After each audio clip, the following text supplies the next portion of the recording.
Hello there, Alaskans, wherever you are. Welcome to the Must Read Alaska Show. Coming to you from somewhere in Alaska. This is the place where we talk about, you guessed it, Alaska. Where we keep the mainstream media on their toes and where we are standing up for what's right in a world run by leftists. You can find out more by heading over to mustreadalaska.com and also checking out the Must Read Alaska YouTube channel for some really great content. But first, let's get this party started. Hey everybody, you got John Quick here with Must Read Alaska. We are live on location, Senator Peter Micciche's office, the President of the Senate. We are very excited to be here. So thank you everybody for tuning in to the Must Read Alaska show. We appreciate everybody that watches, listens, and reads our on our website as well. Without further ado, I want to welcome Senate President Peter Micciche to the Must Read Alaska show. How you doing today, Senator Micciche? I'm doing great, John. Thanks for having me on today, and thanks for being here in the Kenai office. I appreciate it. Beautiful day here in Kenai. Well, it is, and one of the things that I wanted to do that we've kind of talked about over the last couple of months is kind of doing a wrap-up of the stuff that was accomplished this year, and some of the things that you're excited that were accomplished this year. I know that there's a number of them, a handful of them, and so as you look back on the year, Senator Micciche, what are some of the things that you were excited about that you were able to accomplish as the Senate President, or just as the body of Republicans in the Senate this year? Well, right. I mean, I think the Senate operated very well together. I mean, everyone's going to have something they don't like about every session, and I'm one of them. I'd be the first vote. There are things that didn't go perfectly, that didn't go exactly the way I wanted, but I'm very proud of the way the Senate performed. We passed a $5,500 PFD, as you know. 15 senators did. Sent it on to the House, and of course they had a number at $2,300. Then the Senate passed a $3,900 PFD in the final budget work, which was still the highest PFD ever. And what the House eventually agreed to was $3,300, between 32 and 33, depending on how many applicants there are. And that's the highest PFD to date, but we felt in the Senate that this was a tough year for Alaskans, that this was the year for a full PFD.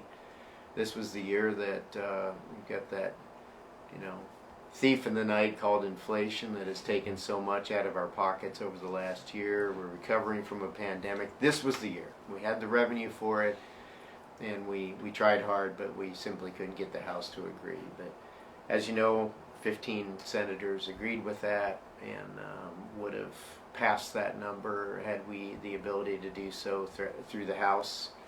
But the bottom line is we passed some of our key legislation. One of our largest focuses over the last several years was the accountability of education in the state of Alaska.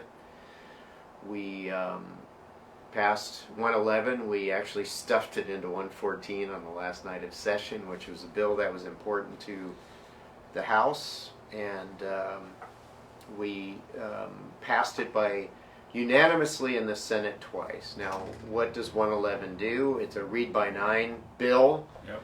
We borrowed our tactics from Florida and Mississippi that were right with Alaska down at the bottom, right around number 50. And they put a read-by-9 program together, and now they've zoomed up near the top of the educational outcomes for states in the U.S. We spent a lot of time with those experts, around the state.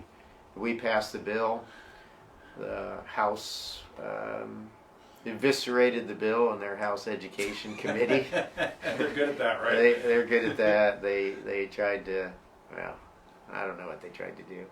But the bottom line is we resuscitated it and we kept looking at opportunities, and we realized that on that last night we had been working the House. The House Republicans supported it, and enough of the House majority supported it as well that we passed it with 21 votes. So it is law. Which is very exciting. It's one of those things where we have one of the lowest reading scores for kids in the United States, and you can do the blame game. You blame the teachers, you blame the administration, you blame the parents, you blame the kids, you blame the weather. but eventually somebody's got to do something about it, and this bill actually does something about it. So It does, and it's got some money with it. But you don't get to take advantage of the money. Oh, coffee has arrived. We are Conrad. in the Senate President's office where the coffee machine is broken because my guys always give me a hard time about never wanting to spend any money, but that's okay. Anyway, we spend $1.3 billion on education, and we're number 50. In some categories, we're number 51. So it's pretty important that we return some accountability to education, not just in rural Alaska, not just in urban Alaska, but across the board. So this bill's about early intervention. A lot of these kids are dealing with a lot of issues at home. And Lucy, or I shouldn't say her name, she struggled a little bit with reading early on, and her kids are, usually pretty high performers educationally.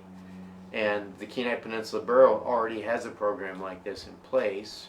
Early intervention, they turned her around, and she's an A+ student in 8th grade right now. Very proud of her, but these tactics will be used across the state to finally get our kids turned around, get them prepared to be successful, and get them prepared to support themselves off of the system in the future by reading to learn and learning to read. So one of the things that I think has been a bill that you've worked on for a number of years is what I think people on the street dub the alcohol bill. So can you talk to me a little bit about the pluses and the pros of this bill and why it was so important for you to see this through? Sure. It's multifaceted, of course. One of the things we focused on is the number one, and that ties into education, the number one social problem we have in the state of Alaska is alcohol. So we focus on things like opioids because they're shiny, and of course we've had a lot of fatalities from overdoses and shattered lives. But by far, 95% of the substance abuse problem in the state is alcohol. So we have the public safety part, and then we have the part that it's a thriving industry in the state of Alaska. It's also very important for visitors and for bars and restaurants and things like that, resorts. But we had this hodgepodge, 35 years of a thrown together statute. Title IV are the alcohol statutes. And 10 years ago we brought together the stakeholders across the board, from public health and safety, the troopers, the Recover Alaska folks. We brought together CHAR and the Brewers Guild and said, what are we missing here? Why is this such a mess? So we've worked on this for 10 years, and what it's going to do is it's eliminated a lot of just very bureaucratic control issues that you had to fit this, square business model into a round peg of this very structured, ineffective system of licensing.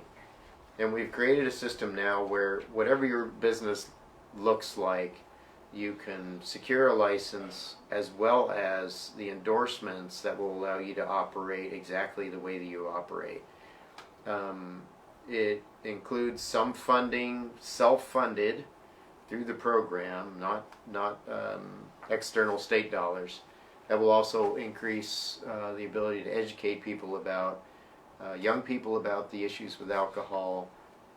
There's some money for public safety. What we knew is that there hadn't been any enforcement for over-serving and serving the underaged. So we expect a better public safety outcome, public health. We have pieces in it to put an end to bootlegging in rural Alaska. Yet we streamlined the government process for licensing for well-operated business in the state of Alaska that are so important to the economy. So I'm very excited. The governor is going to sign that tomorrow afternoon in Anchorage. Folks are welcome to the party. It's at O'Malley's, the golf course on O'Malley. And the governor will be there, all the stakeholders will be there, and we have a lot of people to thank. Hundreds of people from municipalities who can now apply for additional licenses, to the recovery people, public safety people, public health, and of course the industry folks. So you're invited. 4 o'clock tomorrow. Governor will be there to sign the bill. Very excited.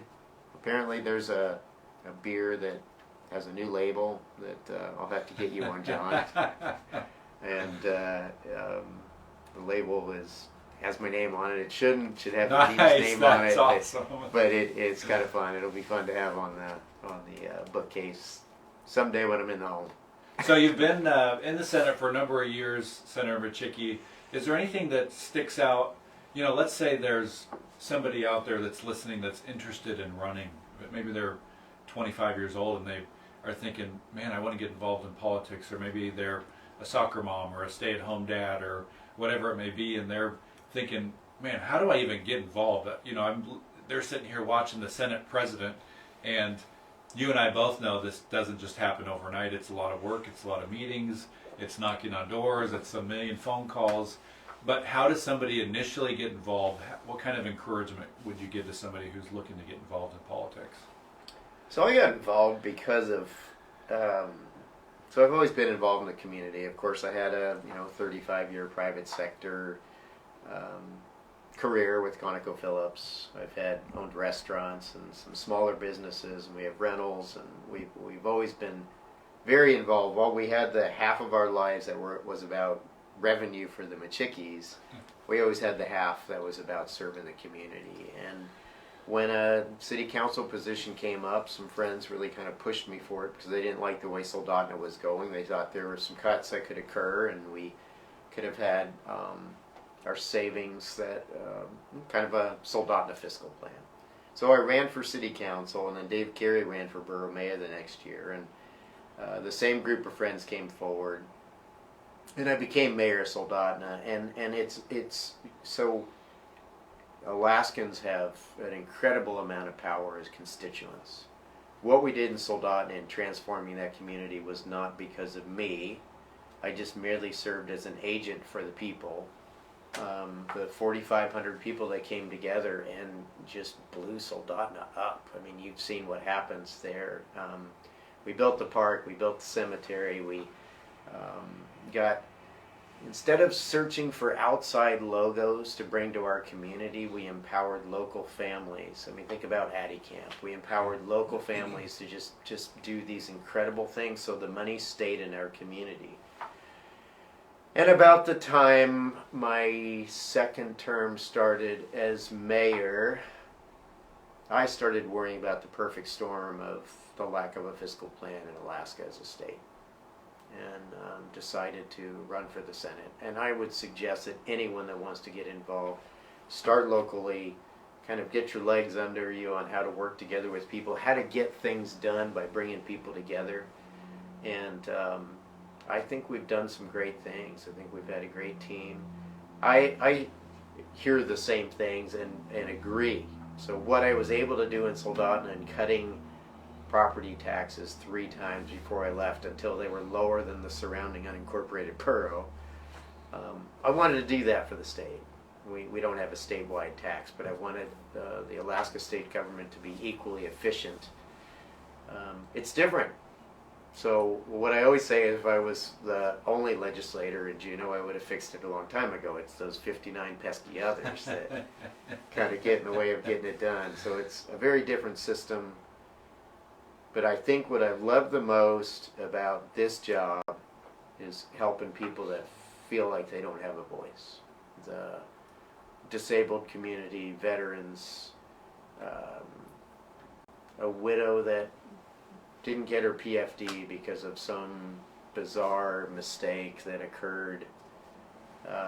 Everyone has a voice, and I loved serving as that voice, but what I love the most is helping guide people to recognize that their individual voices are extremely powerful. They don't need someone sitting in office always to advocate for them. So we've put together programs where people know who to contact, how to contact them. I mean, sure, they're going to run into a bureaucrat periodically that is not going to bend from this black and white thing, and sometimes they have to reach out to our office and we can help them. But I really do encourage people to get involved. I have no regrets. We've gotten some incredible things done. Long list of bills, but again, I think where I'm feeling like I accomplished the most was helping that person or that group or that organization that felt like they weren't being heard in Juneau to know that they had a champion, that they had a voice, and how to teach them to work through the system so they too can be successful. Yeah, one of the things I like about Alaska is that our elected officials are accessible, even though you're in Juneau or whatever. Right now you're in Kenai. You can literally, somebody could come into the office, knock on the door, and the Senate President sitting here waving at them, ready to have coffee with them, and that doesn't happen in every state. They even to get your chief of staff to he picks up the phone and he calls people back, and that happens all across the board with elected officials across the board in Alaska. And I think that's a really cool aspect of Alaska. You can walk into the Borough building and go hang out with Charlie Pierce, and that happens on a normal basis.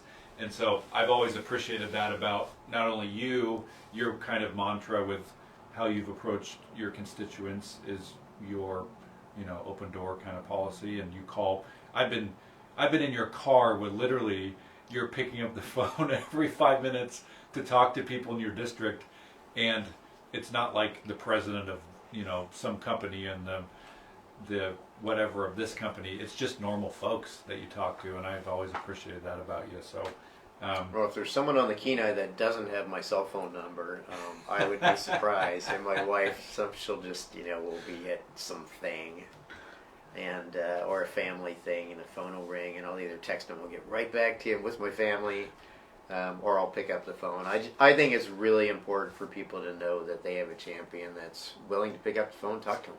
It's kind of what it's about in Alaska, and it's all the time. It's at Fred Meyer's, it's at the park, and it will be after I'm out of office. I will continue to help people to get out of their government what they need, the things that government should be doing. Part of what I've tried to do the last 3 terms is to eliminate the excessiveness of government, of the things that government shouldn't be providing. And that's a struggle. There's a constituency for every service, and when you start, I think I still hold the record for the largest cut in the history of the legislature when I made a $170 million cut that stuck with the Department of Health and Social Services. But even then, you had to communicate with the folks that were getting some services reduced that I didn't feel were government's role. I didn't feel like it was our responsibility as a government. And we found them other groups, organizations that can help them with those things that the government had been providing. I think there's a lot more of that can occur, and the work will continue. My decision to take a break right now was just about family. I spent 11 out of the last 16 months away from my little girls, and they need their daddy, and that's my most important job, being a good husband and dad. Yeah, that doesn't mean the work stops. The work will never stop. That's what government does. So I'm looking forward to who is elected and for these 60 legislative seats in the next legislature, and I'll certainly be there to help mentor anyone that requests ways to get things done. And I think the last 2 years, the Senate proved that folks can come together from a very diverse background and they can make things happen, even pushing them through the other body, a sometimes very hesitant body.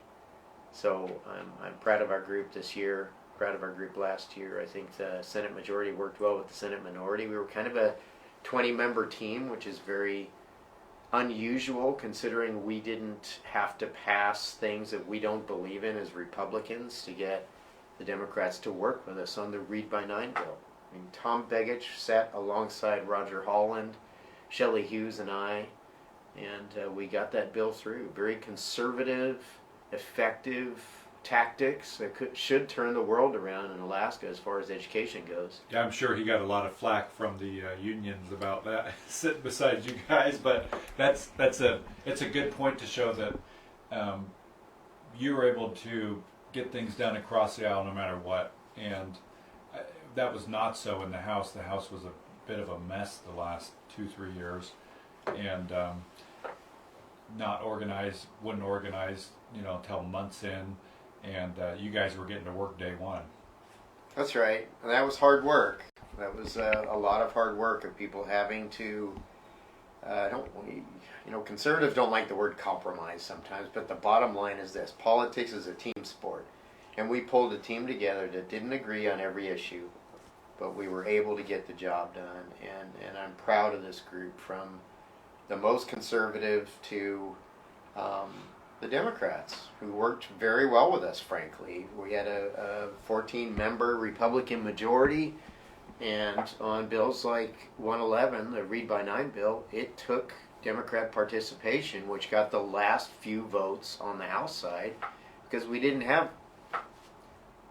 21 active Republicans in the House, if you will. So Tom Begich did a very good job. He didn't ask things like some of their bills. He didn't lean on us for passing, tightening up, defunding police stuff. He just said, okay, let's find places where we have some things in common, and let's get it done. And I don't think we could have done it without him. So the word conservatism, I mean, John, you know me, I'm one of the most conservative people you're ever going to know. When you use the Republican platform, when you actually use the metrics that measures a conservative. In Alaska, conservatism has taken an interesting definition that brings in some outside considerations that really don't measure conservatism at all. So when you think about our ability to pull conservatives together, as well as some of the moderates, and harness the energy that was very fruitful for Alaskans from the Democrats, the Senate came together well, and I'm proud of that. Yeah. So, who's one of the folks that you look up to over the years as a hero to you? Who's somebody that, as you maybe started your work career, your political career, that you kind of looked up to as a hero, dead or alive, and why? Well, you've been to my office in Juneau, and my wife bought me a Reagan Bush original campaign sign that is above my bookcase in my Juneau office. And I the reason why Reagan was so important to me is that he never gave up on his conservative values, yet, like we were able to do the last couple of years, could work across the aisle to get the necessary votes for conservative value bills to get across the finish line. I mean, he took more Democrat votes than the Democrat in the last election. It was the last major landslide.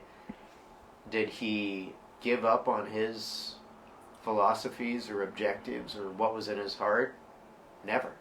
And he was still able to be successful that way. And I think people really need to review that model. It is what works. It is a team sport. You need 11 and 21 votes, and the governor has to sign something in order for it to become law.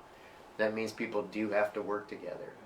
We were able to do that, and I think it's because of that model in my life, and I have many others that are longtime Alaska politicians that have been my mentors. I mean, we lost Clem Tillian this year. I learned to growl and cuss from Clem, and use it selectively, but when I do use it, people listen. It's always about what's best for Alaska and Alaskans, and I think we were able to get a lot of that done. And I can talk about the other side. Am I happy with the way the budget turned out? I'm not. Do I think it should be lower and more efficient? I do. Do I think we need to stabilize a fiscal plan? We put it on the floor twice, we got close, but we just couldn't get there.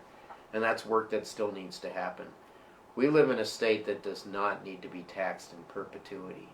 We live in a state that, by being smart and managing this budget and the services that are required by the Constitution, can be tax-free in perpetuity, and we need to continue on that path. I'm taking a break. I'm going to spend some family time. I don't know what happens next. RV trips, maybe. Maybe. But the most important thing is that as Alaskans that are influential, which is nearly all 735,000 of us.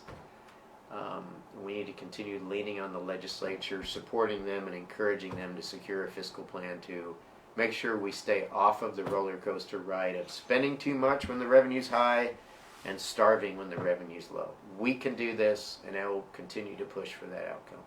Any last thoughts or remarks before we head off here?